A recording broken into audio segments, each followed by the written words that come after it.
अस्सलामु अलैकुम वरहमतुल्लाहि वबरकातुह। आज जो है हमारा लेसन नंबर 1 ही चल रहा है, क्योंकि हम अभी एयरपोर्ट में ही हैं और एयरपोर्ट से अभी निकले नहीं हैं, तो इसलिए जो हमारी मुलाकात हुई एयरपोर्ट के जो रिलेवेंट डिपार्टमेंट्स हैं, सिक्योरिटी चेक होता है वहाँ पे, लगेज जो होता है सेक्शन होता है, या मतलब जो भी जितने भी पासपोर्ट कंट्रोल होता है वहाँ पे हम मुलाकात करते हैं लोगों से। तो कुछ अल्फाज ऐसे थे जो बाकी थे कल के सब्जेक्ट पे हमारे, जो मतलब जो वीडियोस मैंने शेयर किए थे, तो उनमें कुछ अल्फाज ऐसे हैं जो अभी तक रह रहे हैं हमें, वो अल्फाज अभी तक हमने नहीं सीखे या हमने नहीं बोले। मैं आपके साथ जो है अपना स्क्रीन शेयर करूँगा। बोर्ड पे हमने कुछ अल्फाज लिखे हैं, वो अल्फाज आपके साथ शेयर कर रहा हूँ। और उसके बाद जो है हमारी मुलाकात टैक्सी वाले से होगी। इंशाल्लाह हम टैक्सी में जाएंगे, टैक्सी में बातें करेंगे, टैक्सी वाले से किस तरीके से पेश आना है, उनसे दुआ सलाम कैसे करना है और उनको कैसे समझाना है कि हमें कहाँ जाना है। अब मैं एयरपोर्ट से बात इसलिए शुरू की कि चूँकि मुसाफिर जो होते हैं सबसे पहले उनका आना एयरपोर्ट के ज़रिए ही होता है, और एयरपोर्ट में ही उनको जो है ना ज़बान का क्या दूसरी ज़बान बोलने के लिए दूसरी ज़बान की ज़रूरत होती है उनको, और दूसरी ज़बान बोलने के लिए दूसरी ज़बान सीखनी पड़ती है। तो चूँकि हम यूएई में हैं, मुत्तहदा अरब इमारात में हैं, और मुत्तहदा अरब इमारात के बारे में आपको एक मज़े की बात ये बताऊं कि बहुत से मुल्क आपने देखे होंगे, या मतलब वीडियोस भी देखी होंगी, या बहुत से लोग ऐसे हैं जो जीसीसी के मुख्तलिफ मुल्कों में रहते हैं, जैसे सऊदीया वगैरह में रहते हों। लेकिन मुत्तहदा अरब इमारात में चूँकि हम रह रहे हैं, लेकिन हमने इस मुल्क में एक ख़ासियत देखी है। वो खासियत ये है इस मुल्क में कि ये जो मुल्क है, इन्होंने हमेशा अपनी सकाफत को बरकरार रखा है। इनका जो रहन सहन है, इनका खाना पीना है, इनका लिबास, इनकी ज़बान, इनका बोल चाल जो है, इस चीज़ को इन्होंने बहुत ज़्यादा अहमियत दी है। मिसाल के तौर पर बोल चाल की ही बात कर रहे हैं, क्योंकि हमारा जो मकसद है, हमारा जो चैनल है, इसी बात से स्टार्ट हुआ है कि हम सीखने और सिखाने का अमल का मतलब जो अपने अमल में ला रहे हैं, मशक करेंगे, सीखेंगे, सिखाएंगे। इस मुल्क में जो सकाफत की बात हम कर रहे हैं कि सबसे पहली बात जो है ज़बान की है। हमारे मुल्क में मिसाल के तौर पर पाकिस्तान में उर्दू जो है हमारी कौमी ज़बान है, लेकिन बदकिस्मती से आपने देखा होगा कि किस तरफ हमारी जो उर्दू की ज़बान है, लोगों ने इसको कितना मतलब पीछे छोड़ दिया है। जैसे मिसाल के तौर पर अभी हम अपनी ज़बान को इतनी उसके साथ इतनी फ़ौक़ियत नहीं रखते, इतनी अहमियत हमने दी नहीं है अपनी इस ज़बान को, जितना कि इस मुल्क ने अपनी ज़बान को दिया। मिसाल के तौर पर यहाँ पे एक इंस्टीट्यूट है, उसका नाम है अर्रमसा, ठीक है। ये इनका ऑफिस है दुबई में। अब इन्होंने क्या किया है कि ये अपनी ज़बान को, जो अब इनका मुत्तहदा अरब इमारात का जो लहजा है, इस लहजे को वो लोगों को सिखाने की उन्होंने इंस्टीट्यूट खोला है। इस ज़बान को उन्होंने इतनी अहमियत दी है कि हर किस्म के लोगों को इन्होंने अपनी ज़बान सिखाना शुरू कर दिया है, माशाल्लाह। तो मेरी भी उनसे बात हुई थी, मैंने उनके साथ कोऑर्डिनेट किया था अपने इस चैनल को आगे बरकरार रखने से पहले, ताकि मैं उनसे कोऑर्डिनेट करूं कि कहीं ऐसा होता है कि आप किसी के कॉपीराइट पे जो है ना उसके ख़िलाफ़ ना चलें, या कवानीन के ख़िलाफ़ ना चलें, जो हमारे जो इस यूट्यूब के पॉलिसीज़ और टर्म्स के ख़िलाफ़ भी ना हो। तो मैंने उनसे कोऑर्डिनेट किया, उन्होंने बहुत शुक्रिया अदा किया और बहुत खुश हुए, और उन्होंने यही कहा कि बहुत से लोग ऐसे करते हैं कि मतलब हमारा ही कंटेंट जो है उसको कॉपी करके आगे पहुंचाते हैं, आगे शेयर करते हैं, और इस चीज़ का आगे लोगों में जो है ना बाकायदा तालीम देते हैं, लेकिन किसी ने आज तक हमसे इस तरह बात नहीं की जिस तरह आपने की। तो मैंने उनसे कहा कि असल में जो है लहजा तो तुम्हारा ही है, और अल्फाज भी वही होंगे जो हम इस्तेमाल रोज़मर्रा की ज़रूरियात के मुताबिक इस्तेमाल करते हैं। लेकिन चूंकि कभी हो जाता है कि मिसाल के तौर पर वो सोच रहे होंगे कि हमारा जो कंटेंट है, हमारा जो मवाद है, इसी को यूज़ करके इसको आगे जो है ना वो कॉपी पेस्ट कर रहे होंगे, या मतलब जो भी है। एनीवेज, इनकी जो ज़बान है, इन्होंने इतनी फ़ौक़ियत दी है, इतनी अहमियत दी है कि हर तरह के लोगों को इन्होंने अपनी ज़बान सिखाना शुरू कर दिया है। इनका जो लहजा है बहुत ही मीठा लहजा है। मुत्तहिदा अरब अमारात का जो लहजा है सीखने में बहुत ही आसान है, लेकिन चूंकि हमारे लोग जब यहाँ पे आते हैं तो स्लैंग बोलते हैं। स्लैंग का मतलब जो टूटी फूटी ज़बान होती है, जो आम ज़बान होती है, जो हर तरह का आदमी, हर तरह का मुसाफिर कुछ टूटे फूटे अल्फाज सीखकर लोगों से जो है ना रोज़मर्रा की जो ज़रूरियात होती है उनको पूरा करते हैं। और इतना ही सीखा होता है ताकि वो दूसरे को सिर्फ समझा सके, सिर्फ ज़रूरियात के काम या ज़रूरियात को पूरा कर सकें। रोज़मर्रा जो रहन सहन, खाना पीना और लोगों के साथ मेल जोल होता है, तो उसी हद तक जो है ना उन्होंने कुछ अल्फाज सीखे होते हैं और वो उसी पे अमल कर रहे होते हैं। और आगे ना तो वो किसी को सिखा सकते हैं और ना उसमें कोई मतलब इसी कोई बड़ी बात होती है कि मतलब कोई अल्फाज होते नहीं है ख़ास, बस टूटी फूटी जो ज़बान होती है, आम ज़बान होती है जो हर तरह के लोग, तो ख़ासकर यहाँ के मुत्तहिदा अरब अमारात में जो है हमने जो अपने एशिया के लोगों को देखा है, तो टूटी फूटी ज़बान इसलिए बोलते हैं और सीखते हैं कि एक आम आदत बन गई है लोगों की कि उनको एक कोई गाइड करने वाला नहीं होता, उनको कोई बताने वाला नहीं होता कि भाई आपने जिस मुल्क में आप जाते हैं कम से कम उनकी ज़बान को आपने सीखना है। इंग्लिश सीखना बहुत अच्छी बात है, हर ज़बान सीखना बहुत अच्छी बात है। इंग्लिश की जो है मिसाल के तौर पर हर आदमी ने मतलब इंग्लिश को इतना ज़ोर दिया है कि बच्चों के साथ भी इंग्लिश बोल रहे होते हैं। क्या होता है कि बच्चा शुरू से ही इंग्लिश बोलना शुरू कर देता है। इसी तरह इसके साथ अगर मिसाल के तौर पर बच्चों के साथ हम अरबी में बात करेंगे और यहाँ पे जो है मिसाल के तौर पर हम अपने बच्चों के साथ इस लहजे में बात करेंगे तो वो यहाँ का लहजा आसानी से सीख जाएंगे। तो हर ज़बान सीखना जो है इंसान को बहुत फ़ायदा देती है। इंग्लिश सीखना बहुत ज़रूरी है, अरबी सीखना बहुत ज़रूरी है, ख़ासकर जब आप किसी जीसीसी कंट्री में आते हों, जब आप किसी अरब कंट्री में जाते हों तो आपके लिए अरबी का सीखना और अरबी का बोलना बहुत ज़रूरी है, ख़ासकर ग्रामर के साथ। मिसाल के तौर पर अगर कोई तालीम याफ्ता आदमी है तो उसके लिए तो बहुत ज़्यादा ज़रूरी है, क्योंकि तालीम याफ्ता आदमी अगर आम लोगों की तरह ज़बान में बात करेगा तो उसके लिए मुनासिब नहीं होता। इसीलिए उनको हर ज़बान सीखनी आनी चाहिए। उर्दू जो है हमारी कौमी ज़बान है, उर्दू भी आना बहुत ज़रूरी है। चाहे आप अपने मुल्क में हों, चाहे आप मुत्तहिदा अरब अमारात में हों या जीसीसी की किसी कंट्री में हों, लेकिन आपको ये ज़बान आना बहुत ज़रूरी है क्योंकि ये हमारी कौमी ज़बान है। इंशाअल्लाह हमारी कोशिश ये होगी कि आगे जो अल्लाह ने ज़िंदगी दी तो आगे जो क्लासेस आएंगे इंशाअल्लाह हम आगे असबाक पढ़ेंगे, आगे सबक पढ़ेंगे इंशाअल्लाह, सीखेंगे। तो उसमें हम उर्दू की क्लासेस भी लेंगे इंशाअल्लाह। उर्दू की क्लासेस भी ये नहीं कि मतलब अलिफ बा पढ़ाएंगे, बल्कि ख़ास जो ज़रूरियात की चीज़ें हैं, जो ग्रामर है, जो ख़ास अल्फाज होते हैं जो रोज़मर्रा में इस्तेमाल होते हैं, लेकिन बहुत गहरे अल्फाज, मतलब बहुत जो आपको एडवांस लेवल पे आपकी नॉलेज को, आपके स्किल्स को जो है एडवांस लेवल पे अगर आप लेके जाना चाहते हैं तो इस तरह के जो रोज़मर्रा के ख़ास अल्फाज होते हैं, मुश्किल अल्फाज होते हैं, उनको सीखना ज़रूरी होता है, जिसको आप अपनी रोज़मर्रा की ज़बान मतलब बोलचाल में लेके आएंगे।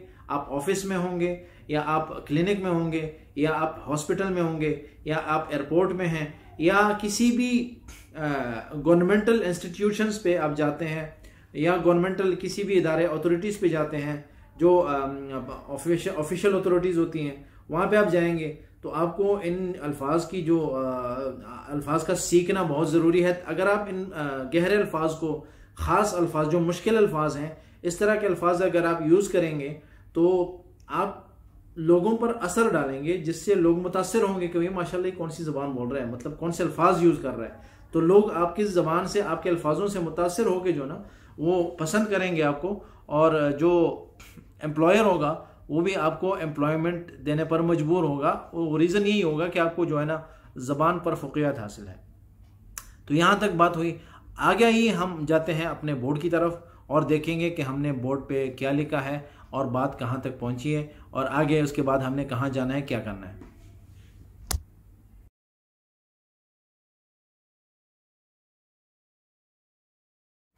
अच्छा, तो अभी चूँकि हम एयरपोर्ट में ही हैं, तो एयरपोर्ट में कुछ अल्फाज ऐसे हैं जो अभी तक हम बाकी थे, हमने अभी तक पूरे नहीं किए। इस वीडियो को थोड़ा मुख्तसर कर रहा हूँ क्योंकि हम एयरपोर्ट से अभी निकलने वाले हैं और टैक्सी वगैरह में बैठेंगे और फिर जो है ना उसके आगे मार्केट वगैरह, चूँकि हमारा सिर्फ एयरपोर्ट ही मकसद नहीं, तो आगे जाएंगे पहले जुमले की तरफ।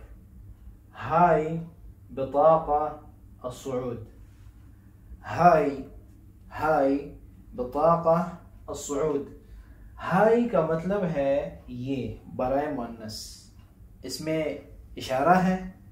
हादिही असल में है हादिही, लेकिन चूंकि हम बोलचाल की बात कर रहे हैं तो बोलचाल में हादिही को हाय कहेंगे। हाय मुअन्नस के लिए, औरत मुअन्नस। मैं औरत का नाम इसलिए ले रहा हूँ कि बच्चों को वगैरह को अगर सीखना है किसी ने तो बच्चों को भी समझ में आए। हाय का मतलब है ये, और चूंकि बिताका मुअन्नस है, आखिर में ता आ रही है, तो बिताका का मतलब है कार्ड। ठीक है, हाय बिताका अस्सऊद, ये बोर्डिंग पास है। ठीक है, बोर्डिंग पास आपको मिलता है एयरपोर्ट में। बोर्डिंग के लिए जब आप जहाज में जाते हैं तो जहाज में सवार होने के लिए आपको बोर्डिंग पास मिलता है। जब आपका एयरपोर्ट जो इमिग्रेशन है, इमिग्रेशन का पासपोर्ट कंट्रोल से जब आपको मतलब वो क्लियर कर देते हैं, सारा डॉक्यूमेंटेशन आपकी कंप्लीट होते हैं, तो आपको बाहर जाने की जब इजाज़त मिलती है तो पासपोर्ट पे भी स्टैंप लगता है और बोर्डिंग पास भी आपको दिया जाता है। उस वक्त होता है जब आप अपना सामान जब अंदर लगेज वगैरह जब आप अंदर शिपिंग के लिए देते हैं तो वो कार्गो में जाता है, और बाकी जो सामान होता है, अगर हैंड बैग है आपके पास तो उसके साथ साथ आपको बोर्डिंग पास मिलता है। वहीं से आपका सामान जो है वजन किया जाता है, उसके बाद आपको बोर्डिंग पास वगैरह मिलता है। तो वहाँ जो बोर्डिंग पास है उसको अरबी में कहेंगे बिताका अस्सऊद। ठीक है, या इसको आप बोर्डिंग पास भी कह सकते हैं। बोर्डिंग पास मतलब बोलचाल में वो इस्तेमाल कर देते हैं, लेकिन बिताका अस्सऊद। ठीक है, बिताका अस्सऊद। सऊद जो है वो चढ़ने को कहते हैं या ऊपर जाने को कहते हैं। पहाड़ के ऊपर जब आप जाते हैं तब भी जो है ना, इसको जो है इस लफ्ज़ को आप इस्तेमाल कर सकते हैं। तो ये उसके लिए इस्तेमाल होता है। उसके बाद हम जाएंगे टिकट्स का। ये लफ्ज़ इस्तेमाल होता है कि वैन तदाकिर को, मिसाल के तौर पर कि आप सबके टिकट कहाँ हैं। सबको मैंने ब्रैकेट में इसलिए लिखा है कि चूंकि इसका जो मुफरद है वो तज़किरा है। तज़किरा कहते हैं टिकट को, और हम बोलचाल की बात कर रहे हैं, चूंकि फुसहा की तरफ अब ज्यादा नहीं जाएंगे, बोलचाल की बात कर रहे हैं। और फुसहा में भी टिकट को तज़किरा ही कहेंगे, तज़किरा। ठीक है, और तदाकिर जो है वो जमा है और कुम जो है मुखातिब के लिए है, जमा मुखातिब है। तो इसलिए वो सवाल पूछ रहा है कि वैन तदाकिर कुम, आप सबके टिकट कहाँ हैं। अगर हम बोलेंगे कि आपका टिकट कहाँ है, एक मुफरद के लिए इस्तेमाल करेंगे वैन तज़किर तक। आपको बताया था कि तज़किरा की जमा जो है तदाकिर है। तज़किरा एक टिकट को कहते हैं, मुअन्नस है और मुअन्नस का सीगा है, और जमा भी मुअन्नस के सीगे पे ही आएगा, तज़ाकिर। तज़किरा तज़ाकिर। ठीक है, तज़ाकिर कुम, आप सबके टिकट कहाँ हैं। वैन जो है आईना है, असल में फुसहा में आईना कहते हैं, लेकिन बोलचाल में इसको वैन कहेंगे। वैन तज़ाकिर कुम, वैन तज़ाकिर कुम, आप सबके टिकट कहाँ हैं। ये टिकट सिर्फ जहाज के लिए इस्तेमाल नहीं होता।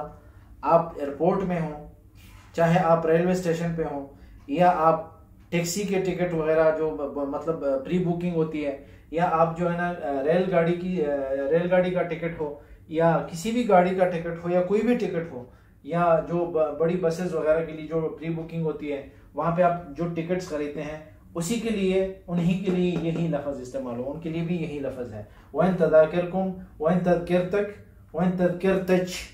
तच अगर किसी मुअन्नस से आप मुखातिब हैं, एक बहन, बेटी वगैरह, या टीचर, या जो भी हो, मुअन्नस का सीगा जब हम लाएंगे तो हम बोलेंगे वैन तज़किर तच, आपका टिकट कहाँ है, जब आप मुखातिब होंगे किसी मुअन्नस से। ठीक है, वैन तज़किर तच, वैन तज़ाकिर कुम, वैन तज़किर तच, वैन तज़ाकिर कुम, वैन तज़किर तक।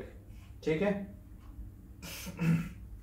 उसके बाद आतनी अलजवाज़ात। आतनी असल में है एअतिनी, बोलचाल में इसको हम कहेंगे एअतिनी, लेकिन चूंकि हम फुसहा में हम इसको एअतिनी कहेंगे, और बोलचाल में जो है आतनी।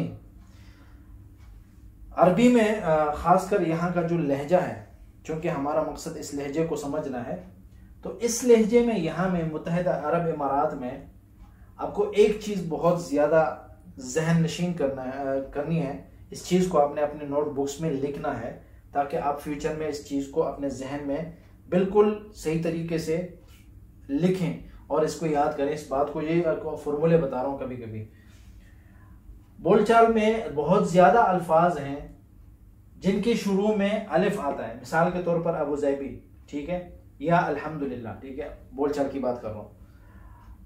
अबू ज़ैबी में, यहाँ के बोलचाल में अगर आप किसी को बोलते हैं कि अबू ज़ैबी, तो आप बोलचाल में कहेंगे बो ज़ैबी। आप इस अलिफ को हटा देते हैं। ये शॉर्टकट है। ये ज़बान जो है बहुत मीठी है और ये अल्फाज बहुत मतलब ज़्यादा भारी ज़बान नहीं है, हल्की ज़बान है। ये भारी अल्फाज को या भारी हरूफ को निकाल देते हैं और शॉर्टकट बना देते हैं। तो अबू ज़ैबी की जगह हम कहेंगे बोज़ाबी। अना फी बोज़ाबी, अना साकिन बोज़ाबी, ठीक है, अना साकिन फी बोज़ाबी, मैं अबू ज़ैबी में रहता हूँ। अबू ज़ैबी, हमारी ज़बान में तो अबू ज़ैबी कहेंगे, लेकिन यहाँ पे बोज़ाबी। यहाँ पे असल में है एअतीनी, लेकिन हम बोलचाल में कहेंगे अअतनी। हमजा को या अलिफ को उन्होंने मिटा दिया। यहाँ मिसाल के तौर पर इस बात को याद रखें कि कुनियत जो है, किसी को बेटे के नाम लेके पुकारना या किसी को बाप का नाम लेके पुकारना, के मिसाल के तौर पर अबा बकर या अबू अहमद या वगैरह वगैरह, इस तरह के जो नाम होते हैं, शुरू में अलिफ, शुरू में अब्बा या वलद या मोहम्मद बिन वगैरह, इबन या अबू या इस तरह के जो अल्फाज होते हैं,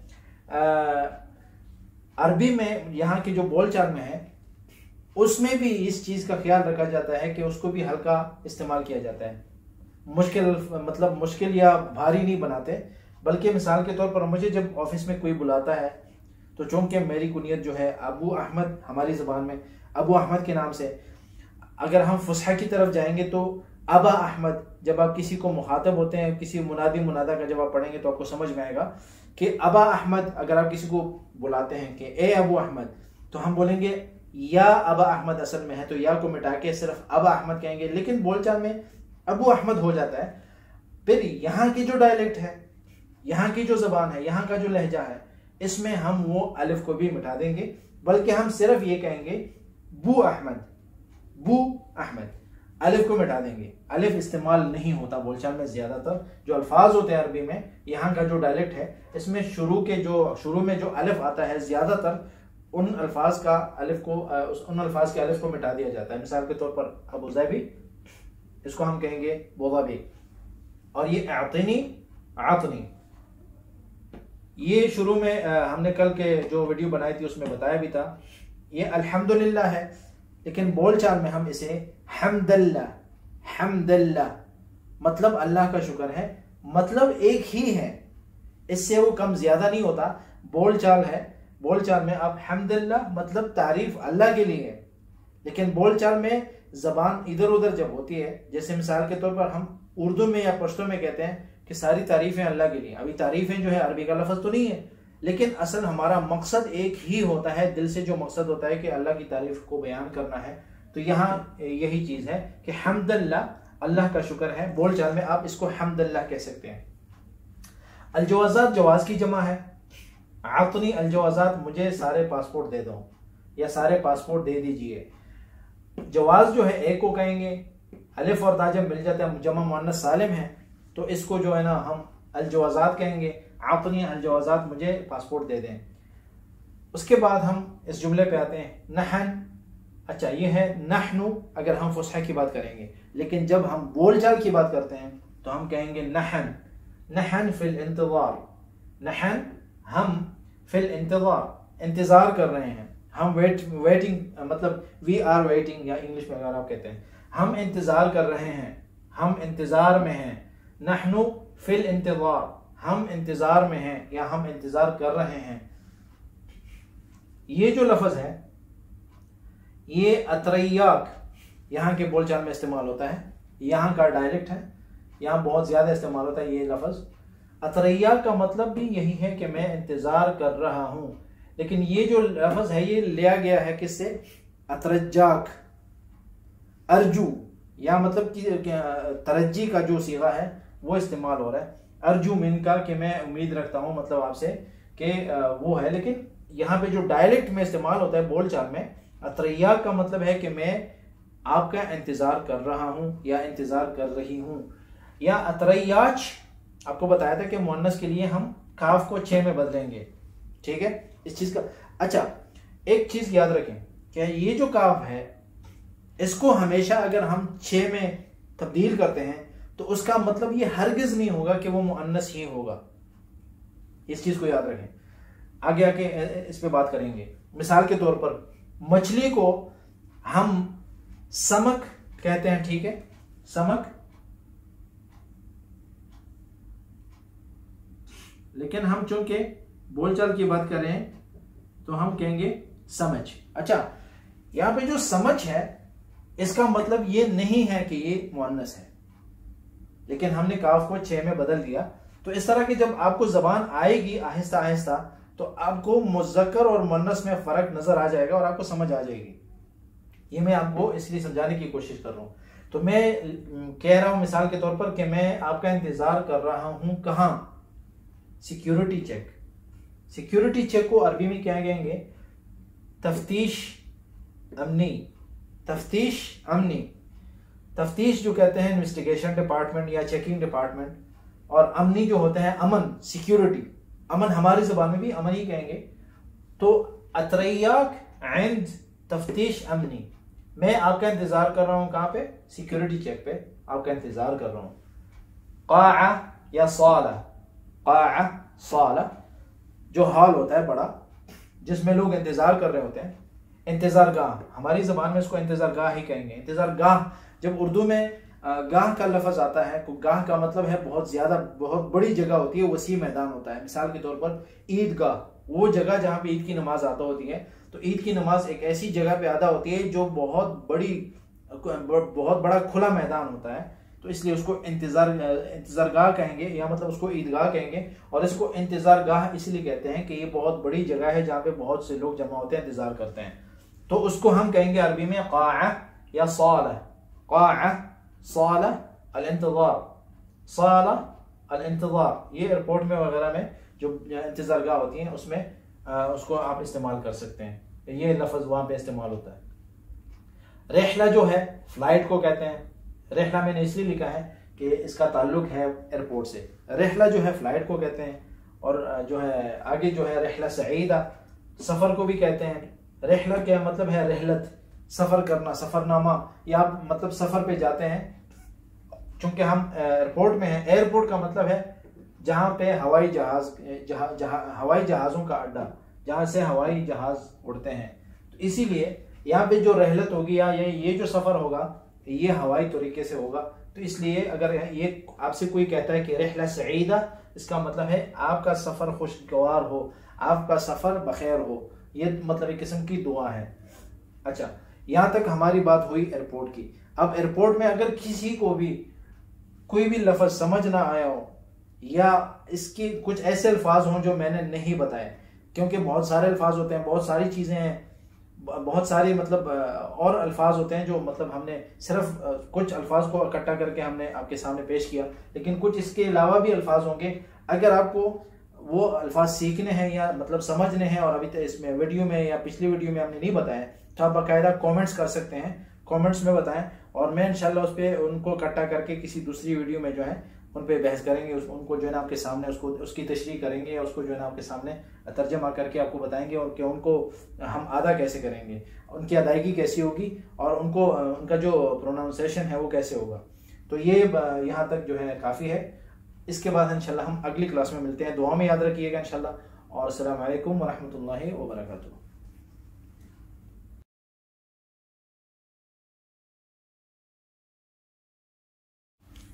अच्छा, तो अभी हम टैक्सी में हैं, ठीक है। टैक्सी में अरबी में बोलेंगे फिर टैक्सी, टैक्सी ही बोलते हैं। फसहा जो है उसमें कहते हैं फी सियारा अल उजरा, उजरा कहते हैं टैक्सी, टैक्सी ही से ये लफ्ज़ दिया गया है। उजरा का मतलब है पेड, गाड़ी जो होती है जिसको आप पे करते हैं, जिस जो मतलब फ्री नहीं होता, जिसमें आप पे करके कहीं एक जगह से दूसरी जगह जाते हैं, टैक्सी। तो टैक्सी ही हम इस्तेमाल करेंगे फिर टैक्सी, टैक्सी में, टैक्सी में।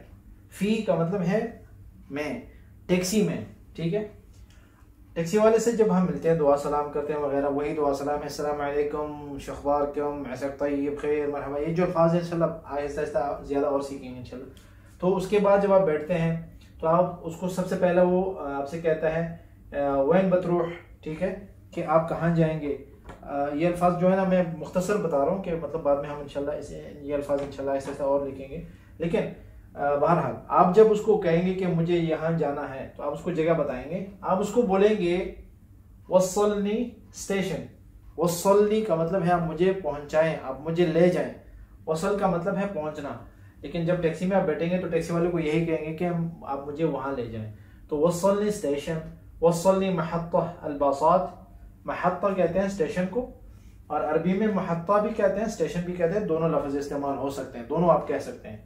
वस्सलनी, ठीक है, वस्सलनी स्टेशन, वस्सलनी स्टेशन, या महत्ता अलबासात, या महत्ता, या अलहदीक़ा, ठीक है, ये जगह के नाम है। चिड़ियाघर मिसाल के तौर पर कोई चिड़ियाघर मशहूर है या जगह का नाम ही हदीक़ा है तो आप वहाँ, या मदीना, मदीना मोहम्मद बिन जायद, या मदीना शेख खलीफा, या मदीना अबूधाबी, या मतलब किसी भी शहर का नाम लेके, या मदीना दुबई, ठीक है, किसी भी शहर का नाम लेके आप उनसे कहते हैं कि वस्सलनी अलहदीक़ा, वस्सलनी मदीना, वस्सलनी दुबई, वस्सलनी अबूधाबी। ये वो अल्फाज हैं जो आप उनको कहते हैं कि आपने कहाँ जाना है, और मतलब आपको वो कहाँ पहुंचाएगा ये आपने बताना है उसको कि वो आप कहाँ जा रहे हैं। उसके बाद इसका मतलब है कम, ये जो है लफ्ज है कम का मतलब है कितना। बेकल्लफनी, कम बेकल्लफनी, कम बेकल्लफनी का मतलब है कि कितने पैसे लोगे, कितने पैसे लोगे, या कितने पैसे लेंगे, ठीक है। उर्दू में भी जो है ना इज्जत के अल्फाज, मतलब अदाब के कुछ अदब होता है, अदाब के अल्फाज होते हैं। कम भी कल्लफनी का मतलब कितने पैसे होंगे, या कितने पैसे लेंगे, या कितने बनेंगे, या मतलब इस तरह का। उसके बाद आप उससे सवाल पूछेंगे मिसाल के तौर पर कि अल-अद्दाद शग़ाल, अल-अद्दाद शग़ाल, अद्दाद कहते हैं मीटर को, शग़ाल का मतलब है कि चल रहा है। यानी जो मीटर आपने लगाया है गाड़ी में, टैक्सी में जो मीटर है, क्या मीटर चल रहा है, क्या मीटर चल रहा है, चल रहा है, या आप सवाल पूछते हैं। ये अल्फाज हैं जो मतलब उसमें इस्तेमाल होंगे। तो मकसद सिर्फ अल्फाज की सीखने का है कि अदाद जो है, अदाद जो है वो मीटर को कहते हैं, और शग़ाल का मतलब चल रहा है। अल-अद्दाद शग़ाल, अगर आप सवालिया अंदाज में पूछेंगे कि अल-अद्दाद शग़ाल वल्ला ला, अल-अद्दाद शग़ाल वल्ला ला, वो बोलेगा कि हे का मतलब जी हाँ, हे, नाम, या हे बोलेगा या नाम बोलेगा, और इन दोनों का मतलब है जी हाँ। आपको मतलब हर लफ्ज को लिखने की जरूरत नहीं पड़ेगी उर्दू में, क्योंकि आप समझते हैं। नाम या ही जो है बोलचाल में, ये असल में जब लिखते हैं तो ये इस तरह लिखते हैं, है। और ये हमारी अफरीदी ज़बान का भी यही अंदाज है। जब हम कोई हमसे पूछता है कि ये बात ऐसी है यानी, तो हम कहते हैं कि है यानी दा खबर अदा से दो, ये बात ऐसी है, ठीक है। ये नाम है का मतलब है हाँ, बिल्कुल जी, ठीक। तो अल-अद्दाद शग़ाल है, मीटर चल रहा है, जी हाँ। अच्छा, ये मैंने जो है ना, ये पिछले वीडियो में मुझसे रह गए थे, लेकिन अभी बता रहा हूँ। ये जो लफ्ज़ है अंतु, असल में है अंतुम, लेकिन बोलचाल में आपको बताया था कि कुछ अल्फाज होते हैं या आखिर में या शुरू के लफ्ज़ जो हरूफ होते हैं, वो इस ज़बान को, इस डायलेक्ट को या इस लहजे को, ये मुत्तहिदा अरब इमारात का जो लहजा है, इसको और हल्का करने के लिए वो शुरू के या आखिर के कुछ हरूफ निकाल देते हैं, जिससे ज़बान और हल्की हो जाती है। मिसाल के तौर पर अंतुम, आप, बहुत जमा का सीगा है मुखातिब के लिए, लेकिन हम उसकी जगह जो मीम है उसको निकाल के वाव लगा देते हैं, अंतु, अंतु आप। शख्बारकम, आपकी क्या हाल है, अंतु शख्बारकम, ठीक है। तो अंतु हम इस्तेमाल करते हैं, अंतुम की जगह अंतु, ये बात याद रखें, इसको सीखना है। अब आप पहुंच गए तो आपने टैक्सी वाले को कहना है कि आपको वहां उतार दे। नज़लनी एहनी, एहनी नज़्ज़िलनी, नज़्ज़िलनी एहनी, मुझे यहाँ उतारें। या ये भी बोल सकते हैं कि बंजल एहनी, बंजल एहनी। अच्छा, नज़्ज़िलनी एहनी का मतलब है कि आप मुझे यहाँ उतारें। नज़्ज़िलनी आप फेल अमर है, आप उसको अमर का सीगा देते हैं, मतलब अमर हुक्म देते हैं उसको, टैक्सी वाले को कहते हैं, ऑर्डर देते हैं कि आप मुझे यहाँ उतारें।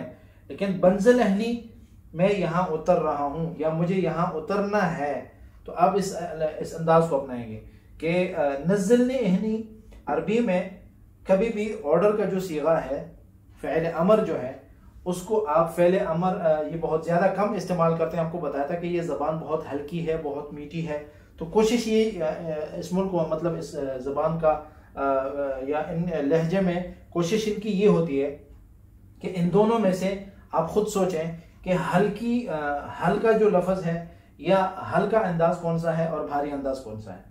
भारी होगा जब आप उसको बोलेंगे, देखिए मतलब अंदाजे से ही पता चलेगा आपको, जब आप उसको अदा करेंगे तो अदायगी से भी आपको पता चलेगा कि भारी कौन सा है। भारी में यही है कि नज़्ज़िलनी, जिसमें जा को मुशद्दद किया गया है, और शदीद जो है, तशदीद जो है, सख्ती का सीगा है, मतलब सख्ती लेके आता है बाद में। ये जो शद होता है तशदीद कहलाता है, और ये सख्ती लेके आता है। सख्ती का मतलब है कि आप उसको जब ऑर्डर करेंगे तो ये सख्त होगा, तो ऑर्डर ना करें, आप सिर्फ ये बोलें कि मुझे यहां उतरना है। बोलचाल में जितना हल्का आप चल सकें, जितनी जबान को हल्का चला सकें या हल्की जबान को चला सकें, उतना ही अपने जो है आप जबान पर अबूर पा सकते हैं। इस जबान को आप अच्छी तरह से सीख सकते हैं। तो ये दोनों बोल सकते हैं आप, लेकिन आप जब ये कहेंगे तो ये बहुत ज्यादा बेहतर होगा, बहुत अच्छा है। क्या मतलब आप उनको बताएंगे मुझे यहाँ उतरना है, तो जाहिर बात है कि जब आप उनको बोलेंगे कि बंजिल अहनी, कि मुझे यहाँ उतरना है, तो वो खुद ब खुद रुक जाएगा, क्योंकि उनको तो आपको ही लेके आना था, आपको पहुंचाने का मकसद था उनके आने का। तो ये उसके साथ जो है यहाँ पे हमारी बात जो है यहाँ पे इंशाल्लाह पहुंच गई। टैक्सी में भी हम पहुंच गए, और एयरपोर्ट से जो है मतलब टैक्सी में आके अपनी जगह पे पहुंचे हैं, एयरपोर्ट से निकले हैं। और अभी जो हमारी जो अल्फाज होंगे वो बहुत ज़्यादा ज़रूरी होंगे, क्योंकि वो उनका ताल्लुक है हमारी रोज़मर्रा की ज़िंदगी से। घर में बैठते हैं, अस्पताल जाते हैं, एयरपोर्ट में क्या कहते हैं इसको, होटल में, रेस्टोरेंट पे जाते हैं, कैफेटेरिया पे जाते हैं। कैफेटेरिया जो होती है यहाँ पे, इनका जो बोलचाल है इसमें ये लोग कैफेटेरिया बोलते हैं, तो इसलिए मेरी ज़बान पर ये लफ्ज़ चढ़ गया है, तो मैं इस लफ्ज़ को इसलिए कैफेटेरिया ही कहता हूँ। तो रोज़मर्रा की ज़िंदगी में स्कूल होता है, मिसाल के तौर पर स्कूल जाते हैं, मदरसे जाते हैं, मस्जिद जाते हैं, इन अल्फाज को हम जो है ना अभी शुरू करेंगे आहिस्ता आहिस्ता। तो ये जो चूँकि मतलब उनके लिए था, बहुत ज़रूरी था, जो अपने मुल्क से यहाँ आने की ख्वाहिशमंद होते हैं, लेकिन उनको जो है ना ज़बान की वजह से थोड़ी सख्तियों का सामना करना पड़ता है। ज़बान नहीं आती, आगे किसी को समझा नहीं सकते, जिसकी वजह से जो है ना उनको थोड़ा मुश्किल होता है। लेकिन इंशाल्लाह हमारी इन वीडियोस की वजह से, या मतलब अगर आप इन वीडियोस को उनके सामने रखेंगे, उनको बताएंगे और वो एक दूसरे को मतलब शेयर करेंगे, हमारा मकसद सिर्फ और सिर्फ यही है कि मतलब इतना, जब मैं आपके साथ ये वीडियोस इतने तशरीह के साथ या इतने खुले अंदाज में बयान कर रहा हूँ, सिर्फ इनका मकसद ये नहीं होता कि आदमी मशहूर हो जाए, बल्कि मकसद ये भी होता है कि इंसान जो सीखा है आपने वो आगे जाके किसी और को सीखे, उनको फ़ायदा हो। तो फ़ायदा भी सोचें, कभी दूसरों के फ़ायदा के लिए अगर आप सोचेंगे तो अल्लाह ताला आपको भी फ़ायदा देगा। और हमेशा दूसरों के लिए अच्छा सोचें। जब आप दूसरों के लिए अच्छा सोचेंगे तो आपके साथ भी अच्छा ही होगा। तो ये हम टैक्सी से उतरें, अपने घर पहुँचे और अपने घरों में इंशाल्लाह भी आराम करें। अगले वीडियोस में मिलेंगे इंशाल्लाह, और मज़े के जो है ना इंशाल्लाह वीडियोस बनते जाएंगे। और आपका सपोर्ट जो है बहुत ज़रूरी है। आप इस हमारी वीडियोस को जो है ना सपोर्ट कैसे करेंगे कि आपने सब्सक्राइब करना है, और आपने जो है लाइक करना है, और आपने कमेंट्स देने हैं, और ज़्यादा से ज़्यादा जितना हो सके अपने दोस्त वगैरह को ये जो अल्फाज होते हैं आप अपने पास लिख के दूसरे अपने दोस्तों को भी बता सकते हैं कि मतलब इस तरह के जो अल्फाज होते हैं आपकी ज़िंदगी में तब्दीली ला सकते हैं। ये जो अल्फाज हैं ये सीखना बहुत ज़रूरी है। सिर्फ यही नहीं, और आगे जो आएगा इंशाल्लाह बहुत इससे ज़्यादा मज़ा देंगे आपको इंशाल्लाह। और अगली वीडियोज़ में कुछ ऐसे भी अल्फाज होंगे इंशाल्लाह जो कुरान से हम लेंगे, क्योंकि हमारा असल मकसद कुरान है, और हमने असल कुरान की तरफ ही जाना है कि कुरान में कुछ ऐसे अल्फाज होंगे जिसका अगर हम आपको मतलब तर्जमा बताएंगे या उनकी अदायगी मतलब उनका जो उसको कैसे अदा करते हैं, जब हम आपको बताएंगे, आप सीखेंगे, सुनेंगे, तो तो आपको हैरानगी होगी कि भाई मतलब हमने इससे पहले इस तरह सुना नहीं था। तो एनीवेज इस चीज़ को बाकायदा जो है ना इस चीज़ का ख्याल रखा करें कि आपने अपने ज़बान को या अपने इस लहजे को इस्तेमाल कैसे करना है। तो इसमें सिर्फ फ़र्क यही होता है कि यही 28 हरूफ हैं जो कुरान पढ़ने के लिए हम इस्तेमाल करते हैं, अरबी में 28 हरूफ हैं, और यही हरूफ हैं जो हम बोल चाल में इस्तेमाल करते हैं। यही ज़बान है, छोटी सी ज़बान है, एक टुकड़ा है गोश्त का, जिसकी वजह से आप हर मतलब दुनिया के तमाम ज़बानें बोल सकते हैं। दुनिया की जितनी भी ज़बानें हैं आप सीख सकते हैं, बोल सकते हैं। तो अल्लाह से दुआ है कि अल्लाह ताला हमें तौफीक दे कि इंशाल्लाह अगली मुलाकात में और इंशाल्लाह ज़्यादा तशरीह कर सकें, तशरीह बात कर सकें इंशाल्लाह। तो बड़ी खुशी होगी इंशाल्लाह अगर आप इसको सब्सक्राइब करें, शेयर करें और जो है ना लाइक करें और हमारी वीडियोस को देखते रहें इंशाल्लाह। और अपने दोस्तों को भी बताएं कि भाई ये जो सीखने की चीज़ें हैं ये सीखनी हैं। इस पे जो है ना क्या कहते हैं इसको, अगर किसी को समझ ना आए तो आपको बताया था मैंने, दोबारा भी बता रहा हूँ, वीडियोस लंबी होती जा रही है लेकिन मैं बस यहाँ पे स्टॉप कर रहा हूँ कि किसी को भी अगर कोई बात समझ ना आई हो तो बाकायदा आप जो है ना टेक्स्ट कर सकते हैं, मतलब कमेंट्स में लिख सकते हैं। और आपके कमेंट्स जो है ना हमारे लिए बहुत ज़रूरी होती हैं। आपके कमेंट्स की वजह से हमें सपोर्ट यही मिलेगा कि हम अपनी वीडियोस को, जो फ्यूचर में आने वाली वीडियोस हैं इंशाल्लाह, उनको हम एडवांस लेवल पे ले आ सकते हैं। तो आइंदा जो वीडियोस होंगे इंशाल्लाह मतलब उसको हम प्रोफेशनल तरीके से इंशाल्लाह एडिट करते रहेंगे, कोशिश करेंगे इंशाल्लाह। हमारी कोशिश ये होगी कि हमारा जो लेआउट है या हमारा जो बैकग्राउंड है ये कुछ और बेहतर हो इंशाल्लाह। तो अभी चूँकि शुरुआत है, शुरू की वीडियोस हैं, तो आपको थोड़ी जो है ना मुश्किलात का सामना शायद करना पड़े, क्योंकि ब्लैक बोर्ड जो बोर्ड है आपके सामने थोड़ा छोटा है, जो लिखाई है वो भी शायद पूरी तरह से आपको नज़र ना आती हो।